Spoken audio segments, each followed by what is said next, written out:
fiscalité.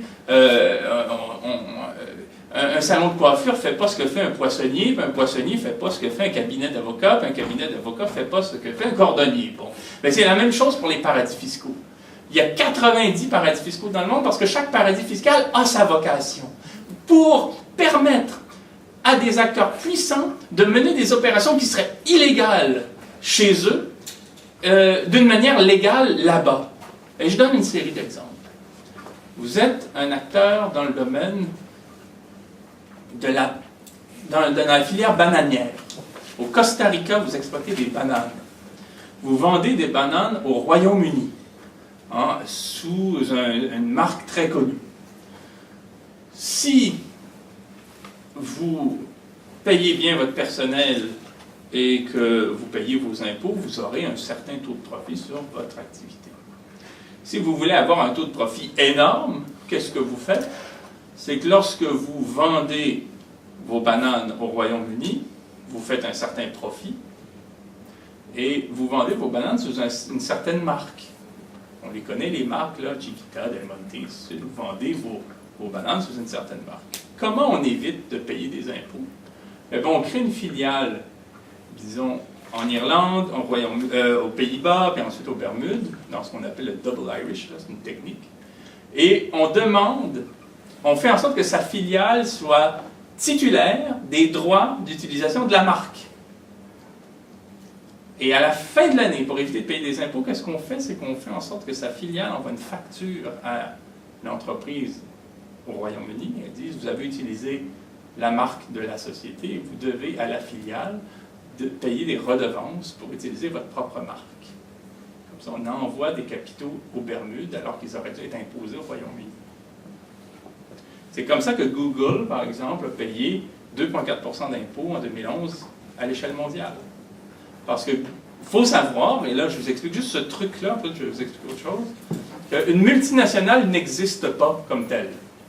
Google n'existe pas comme tel, Coca-Cola n'existe pas comme tel, Total n'existe pas comme tel. Ce sont des myriades d'entités. Ce sont des réseaux de petites entités qui existent partout dans le monde, qui sont ouvertes partout dans le monde, qui sont créées partout dans le monde. Mais comme telle, l'entité n'existe pas. Alors quand elle paie ses impôts, c'est jamais sur la base de son bilan global. C'est toujours sur la base de ce que font les petits groupes les uns par rapport aux autres. Et les petits groupes les uns par rapport aux autres, par exemple, Coca-Cola Gabon, Coca-Cola Congo, Coca-Cola France, Coca-Cola États-Unis, Coca-Cola Chine, Coca-Cola Brésil, ces petits groupes qui sont subdivisés ensuite sont imposés un par un. Et ils peuvent s'envoyer entre eux des factures. Ces petites entités-là peuvent s'envoyer entre elles des factures, peuvent s'envoyer des prêts, peuvent s'envoyer des notes. Et tout ça pour faire en sorte qu'à la fin de l'année, il y ait le plus d'argent possible dans les pays où il n'y a pas d'impôts à payer. C'est-à-dire que si Google Bermude a 10 milliards de dollars dans ses coffres, elle ne paiera pas d'impôts sur ces 10 milliards de dollars-là, alors que si les 10 milliards sont en France, au Canada et dans des pays où il y a un taux d'imposition sur le revenu, à ce moment-là, il y aura des impôts qui seront payés. Et c'est ce qui fera qu'à la fin de l'année, l'État aura de l'argent pour financer sa mission sociale, pour financer les écoles, pour financer l'éducation, pour financer la culture. Il y a un groupe de recherche qui est présidé par Raymond Becker, qui s'appelle le Global Financial Integrity, qui a montré que l'Afrique, à chaque année, perd 60 milliards de dollars au moins, pas comme tel, mais en fonds qu'elle ne peut pas imposer en raison de ce qu'on appelle les flux financiers illicites. Vous avez une entreprise minière au Congo, vous avez une entreprise pharmaceutique en Côte d'Ivoire, vous avez une entreprise, je ne sais trop quoi, pétrolière au Gabon, qui mène une opération, mène des activités, extrait du sous-sol des minerais, extrait du sous-sol du pétrole ou exploite le cacao, ou peu importe, et qui pourrait dire, ben voilà, j'ai extrait pour tant de milliards de dollars la ressource. Mais qu'est-ce qu'elle fait? C'est qu'elle extrait cette ressource-là et elle vend au prix coûtant. En supposant qu'on extrait pour, je ne sais trop quoi, 500 millions de dollars d'or au Mali. On peut très bien vendre une société d'or canadienne au Mali peut très bien vendre les 500 millions d'or qu'elle a extrait au Mali à une filiale qu'elle contrôle aux Bahamas pour 500 millions et dire au Mali, j'ai pas fait d'argent. J'ai extrait pour 500 millions, je l'ai envoyé à ma filiale des Bahamas pour 500 millions, et c'est ma filiale qui va vendre sur les marchés les minerais pour enregistrer le profit. Donc le profit sera enregistré aux Bahamas et non au Mali, donc il y aura un bénéfice qui sera nul au Mali, qui sera important aux Bahamas, et donc l'impôt sera payé aux Bahamas, et c'est ce qui fait qu'il y aura un manque à gagner au Mali en ce qui concerne l'impôt. Il n'y aura pas d'impôt qui sera payé, l'État ne pourra pas financer le bien commun, à supposer qu'il ne soit pas corrompu, ce qui est déjà une deuxième question. Ça, c'est en ce qui concerne l'impôt. C'est-à-dire que les législations de complaisance sont des pays qui permettent à des compagnies, à des sociétés, de créer des filiales pour transférer des fonds là-bas de façon à ce qu'ils ne soient pas imposés. Et c'est ce qui fait que les États, ensuite, n'ont pas d'argent dans leur coffre pour financer les écoles, les hôpitaux, pour financer la culture, pour financer la voirie, les routes, ainsi de suite. Mais les législations de complaisance, c'est autre chose aussi. C'est ce qui concerne les mines. J'en ai parlé tout à l'heure. 75% des sociétés minières mondiales sont au Canada parce que, au Canada, les sociétés minières ont accès à des capitaux facilement. Et ensuite, quand elles sont responsables ou quand elles sont visées par des rapports pour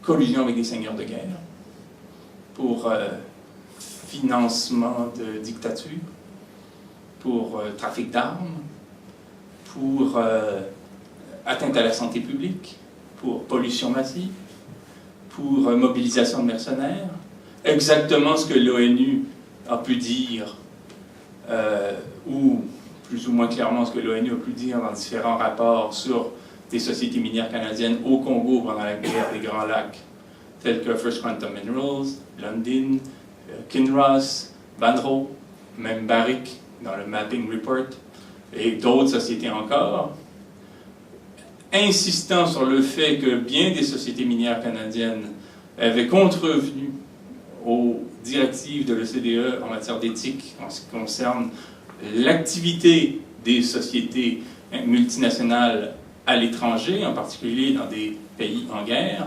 Et quand on a compris que des belligérants, à l'occasion de la guerre des Grands Lacs, ont signé avec des sociétés minières canadiennes des contrats pour financer leur guerre, les sociétés minières utilisant des seigneurs de guerre et des clans pour sécuriser leur territoire, en étant en quelque sorte à l'origine de bien des conflits, à l'origine de bien des fronts, au détriment des populations, des hommes et, hélas, de manière tellement dramatique, des femmes et des enfants. Quand on a compris cela et qu'on l'ONU a demandé au Canada d'enquêter sur ce que ces sociétés minières, c'est au possessif, le SES, les sociétés minières dont il avait la charge politiquement. Lorsque l'ONU, les experts mandatés par le Conseil de sécurité de l'ONU ont écrit dans un rapport que le Canada devait enquêter sur ce qu'il en est de la responsabilité des sociétés canadiennes dans le contexte de la guerre des Grands Lacs en Afrique et au premier chef au Congo-Kinshasa, le gouvernement canadien n'a pas voulu qu'il y ait d'enquête. Il a dit, il n'y a pas de raison d'enquêter parce qu'on n'a pas la preuve que les sociétés canadiennes ont eu un rôle à jouer dans le conflit. Alors qu'on aurait dû dire, on n'a pas de preuve que les sociétés canadiennes dans le domaine minier ont eu un rôle dans le conflit parce qu'on refuse d'enquêter. C'est parce qu'il n'y a pas d'enquête qu'on n'a pas de preuve. C'est pas parce qu'on n'a pas de preuve qu'on ne fera pas d'enquête. C'est mettre le monde à l'envers. Et ce qu'on a compris ce jour-là, c'est que le Canada était un paradis judiciaire pour le domaine minier mondial. Et c'est une des raisons pour lesquelles 3 sociétés minières au monde sur 4 choisissent de s'enregistrer au Canada. C'est qu'elles savent qu'ici, elles seront couvertes juridiquement, que la loi ne s'applique pas, qu'il n'y a aucune loi qui s'applique ici. Du moment qu'une société minière est visé par des allégations graves de corruption, de trafic d'armes,